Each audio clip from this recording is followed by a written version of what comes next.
Olá pessoal, sejam todos bem-vindos à nossa aula de História do 9º ano. Eu sou Cíntia Carvalho, professora de História, e hoje junto conosco está o nosso intérprete de Libras, professor Jeremias Cabral, ok? Então o que a gente vai aprender hoje? Então hoje a gente vai aprender sobre a crise de 1929. Lembra que na aula passada a gente falou como estava os Estados Unidos? Essa crise vai acontecer nos Estados Unidos, como estava os Estados Unidos a nível econômico, pós-Primeira Guerra Mundial, a questão econômica, social dos Estados Unidos na década de 20. Hoje a gente vai entender justamente como foi essa crise, né? Como aconteceu, né? O que levou à crise do capital, conhecida como crise do capitalismo nos Estados Unidos. Então, ela também é conhecida como a Grande Depressão, ok? Então, hoje a gente vai compreender.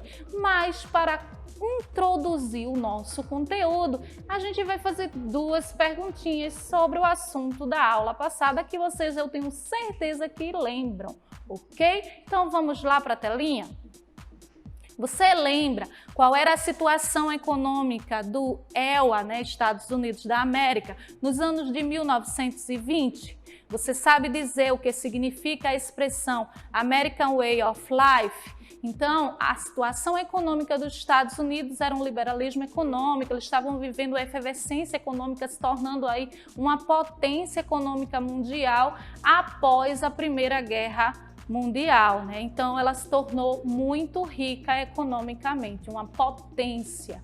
E quando a gente fala do estilo de vida americano, né, o American Way of Life está falando justamente desse estilo de consumir, o consumismo atrelado à ideia de felicidade. Quem consome traz aí a ideia de felicidade. As famílias desejavam aí pelo a geladeira, a invenção da geladeira, a invenção da máquina de lavar naquele período, a invenção do próprio carro, né, o modelo do Fordismo, que produziu muito carro, trazendo e barateando o custo do carro. Então as famílias americanas começaram a consumir e associar esse consumismo à felicidade, ok? Então vamos fazer uma reflexão também inicial aí antes do conteúdo. Vamos olhar para a tela? Certamente você sabe que os Estados Unidos são a maior potência mundial. É possível uma grande crise econômica em um período de prosperidade? Isso já ocorreu nos Estados Unidos? Então, se os Estados Unidos, né, todo mundo sabe que ela é uma potência econômica, né, tanto bélica como econômica no mundo e atualmente continua sendo, como é possível ter uma crise econômica em um país tão rico? Mas isso é possível sim e vai acontecer nos Estados Unidos em 1929. E a gente vai entender como isso aconteceu hoje na nossa aula, ok? Então, o auge da prosperidade econômica. Vamos ler o que está na tela? Então, nos anos de 1920, os Estados Unidos tinha se tornado a maior economia do mundo e vivia uma época de prosperidade e otimismo. Essa prosperidade vinha acompanhada de uma febre de investimentos na Bolsa de Valores de Nova York. As pessoas compravam ações e esperavam algumas semanas e então as vendiam com grande lucro. Então, os americanos naquele período tinham o hábito de investir, né, na Bolsa de Valores comprando ações de empresa. Então, o que é a Bolsa de Valores, né? O que seria uma Bolsa de Valores? Vamos ver aí o que está na tela? Bolsa de Valores é o local onde são negociadas ações de empresas. As ações são documentos que representam parte do valor do patrimônio de uma empresa. Elas são emitidas por empresas que querem atrair investidores. O valor dessas ações é variável e oscila, dentre outros fatores, de acordo com o lucro da empresa. Então, as ações são parte aí do patrimônio das empresas que são emitidos e vendidas nas bolsas de valores. As bolsas de valores é um local onde vende essas ações das empresas. Então, para atrair o quê? Investidores, as pessoas que vão comprar e investir dinheiro, riquezas nessas empresas. Então, essas ações, elas podem oscilar. Se a empresa está lucrando, ela está vendendo, Então, a tendência é as ações ser valorizadas, né? Se a empresa entrar por uma situação de crise, a tendência é desvalorizar essas ações. Mas a gente ainda vai falar mais sobre esse assunto nessa aula. Então, continuando, a gente vai ver aí aquele clima de otimismo e euforia da população americana em relação a essa compra de ações de empresas naquele período, né, na década de 20. Vamos ler o que está na tela? O otimismo nos Estados Unidos impulsionou o investimento na Bolsa de Valores. Milhares de pessoas aplicaram suas economias em ações. Muitos chegaram a hipotecar suas casas para comprar ações de empresas.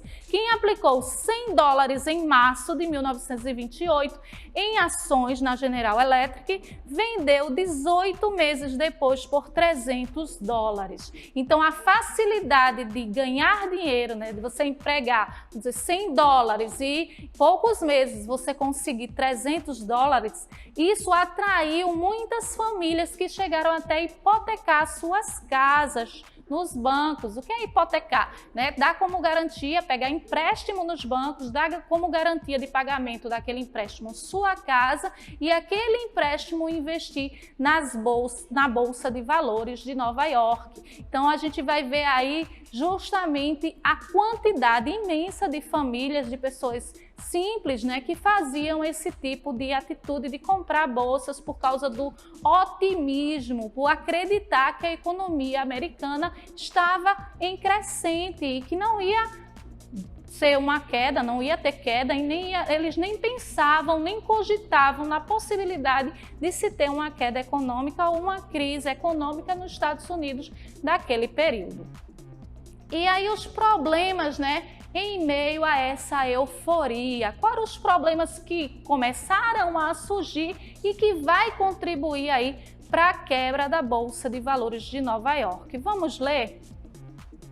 Má distribuição de renda. Os trabalhadores ganhavam cada vez menos. E no campo, o uso de máquinas aumentou a produção, causou desequilíbrio na lei de oferta e procura e queda nos preços. Então, os trabalhadores daquele período ganhavam salários pequenos. Então, essa má distribuição de renda, onde poucos ganhavam muito e muitos ganhavam pouco, isso desequilibra aí a ideia do poder de consumo das pessoas. Então, quando há uma maior distribuição de renda, o poder de consumo das pessoas aumenta, ok? No segundo ponto, eu trago aí o que aconteceu no campo, principalmente ali na região sul dos Estados Unidos, em relação à máquina, as máquinas que foram introduzidas na produção dos alimentos no campo.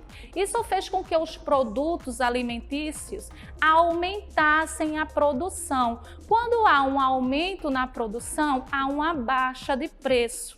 Então, isso aí é reflexo da lei da oferta e da procura. A lei da oferta e da procura é a que sustenta, né, que dá sustentabilidade à ideia do liberalismo econômico, né, que era adotado nos Estados Unidos na década de 20. Então, a lei da oferta e da procura pense em uma balança, quanto mais produto tem, mais o preço baixa, né? Quanto menos produtos tem, o preço aumenta. O certo é ter aquele equilíbrio entre produção e preço. Mas vocês lembram qual é o objetivo do capitalismo industrial? É produzir muito e consumir muito, porque eles querem lucrar e eles querem acumular riqueza. Esse é o objetivo do capitalismo. Mas a gente vai ver justamente aí nos Estados Unidos que vai ter um desequilíbrio nessa balança, né? E por isso que vai gerar aí a crise de 1929. Vamos continuar? Olha aí o que está na tela.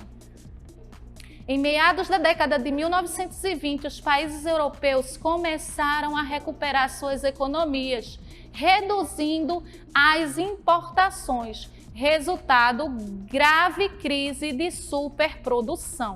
Havia um aumento desenfreado da produção, a diminuição do consumo, tanto interna como externamente. Então é isso aí que vai contribuir para a crise de 1929.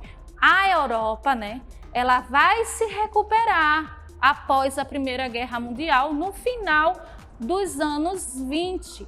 A Europa, ela para se recuperar, né, e dar esse incentivo à economia local, vai parar de consumir, de exportar tantos produtos industrializados vindo da América. Mas só que os americanos não vão deixar de produzir em grande quantidade. Então vai acontecer aí o que a gente chama de superprodução.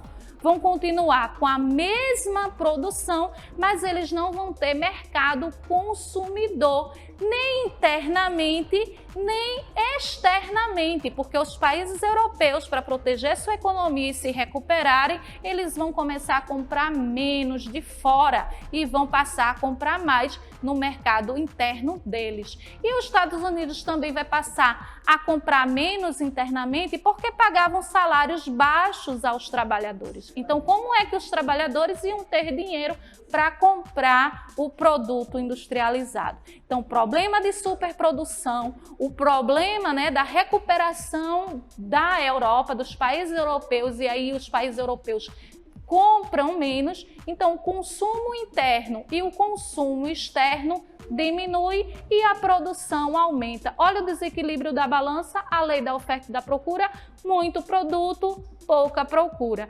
Isso vai causar a crise de 1929.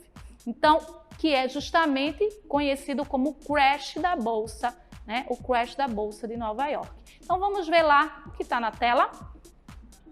Movimentação da Bolsa de Valores de Nova York aumentava todos os dias. O preço das ações não correspondiam mais ao valor real das empresas, que não conseguiam vender seus produtos. O governo não interferiu na economia e em outubro de 1929 algumas empresas anunciaram falência. Então, a Bolsa de Valores, né, as empresas produziam para dar valor e enriquecimento às empresas, elas não conseguiram vender. Isso fez com que despencassem o valor das empresas na Bolsa de Valores. E o governo não pôs dinheiro, não interviu na economia, porque naquele período o país vivia na ideia do liberalismo econômico, onde o governo não intervia na economia e deixava o mercado se autorregular. Então, foi esse o problema, né? A falta da intervenção do governo na economia do país.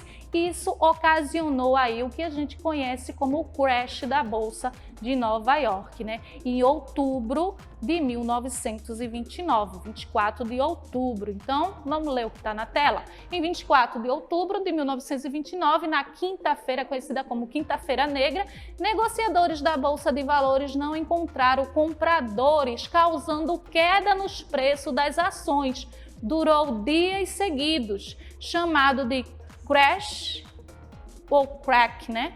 Quebra da Bolsa de Nova York. Os Estados Unidos, 85 mil empresas e 4 mil bancos fecharam, 12 milhões de desempregados. Veja que situação de crise. Imagina um país ter um fechamento de 85 mil empresas e 4 mil bancos. Um desemprego de 12 milhões de pessoas. Então, essa foi a situação dos Estados Unidos, conhecida como a Quinta-feira Negra, em 24 de outubro de 1929. Então, pessoal, eu trago aí uma imagem só para a gente ver essa queda de preços e desvalorização da mercadoria aí dos produtos agrícolas. Observe a imagem, né? A tabela mostra a queda do preço dos cereais. Veja a coluna, decresce a queda, né? A diminuição. Então, os alimentos listados são o trigo, o milho, a aveia, o centeio, a cevada, todos esses produtos agrícolas com queda do preço e aí o lucro nenhum. Então, quem produziu não vai obter lucro nenhum. Então, isso aí ocorreu essa crise generalizada nos Estados Unidos, num país que era uma potência econômica, chegou a esse nível, por causa também aí da falta da intervenção do Estado na economia do país. Então, gente, por hoje a gente fica aqui, nossa aula. Então, até a próxima aula de História. Tchau, pessoal! Até a próxima aula!